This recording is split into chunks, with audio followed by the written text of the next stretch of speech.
लोग 12 रबीउल अव्वल के इस मामले को मामूली वाकया समझने लगे। ना भाई, हम तुम्हें पैगाम दे रहे हैं, ये मामूली वाकया नहीं। हजरत दाहिया कल्बी कहते हैं, उस शख्स ने आके अर्ज की, या रसूल अल्लाह सल्लल्लाहु अलैहि वसल्लम, मैंने 100 बच्ची जिंदा दफन की है, जिंदा दफन। और कहते हैं मेरी अपनी बेटी, मैं सफर पे था, तिजारत पे, तो मेरे पीछे से मेरे घर में बेटी हो गई। मेरी बीवी ने अपने मेके जाके छुपा दी। तो मैं वापस आया तो उसने कहा बच्चा हुआ था, फौत हो गया, मैंने दफन कर दिया।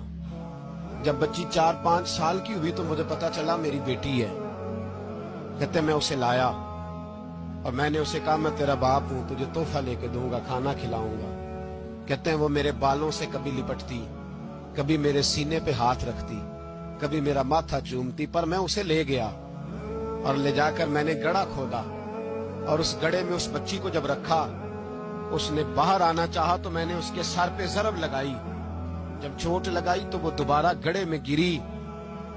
मेरा वैसे विजदान कहता है कि जब से मिलाद हो गया है, आज किसी बाप की बेटी अगर चारपाई से गिर जाए तो शायद वो सारी रात सो ना सके कि बच्ची गिर गई है मेरी।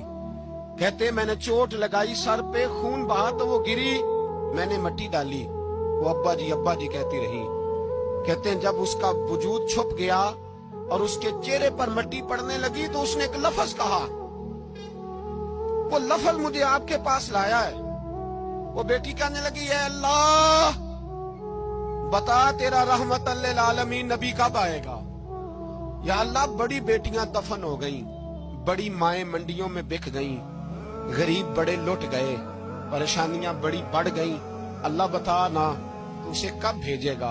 अब कितनी देर है, अंधेरा बड़ा गहरा हो गया, अब नहीं जिया जाता, अब नहीं सहा जाता, अल्लाह तू कब भेजेगा। हजरत दाहिया कल्बी कहते हैं हुजूर ने पूछा तेरी जुर्रत कैसे हुई, तू हौसला कहां से लाया। उसने कहा महबूबा पता नहीं, लेकिन कुर्बान जाऊं या रसूल अल्लाह सल्लल्लाहु अलैहि वसल्लम, मैंने आज सवेरे आपके एक सहाबी को ये कहते सुना है कि वमा अरसलनाका इल्ला रहमतल लिल आलमीन।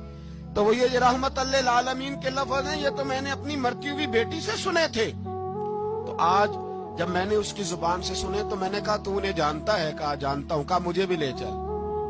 तो हुजूर मैं आपके दरवाजे आया हूं, रब माफ कर देगा। तो मेरे हबीब ने फरमाया चल पढ़ कलमा, जो मेरा कलमा पढ़ ले अल्लाह उसके सारे गुनाह माफ कर दिया करता है।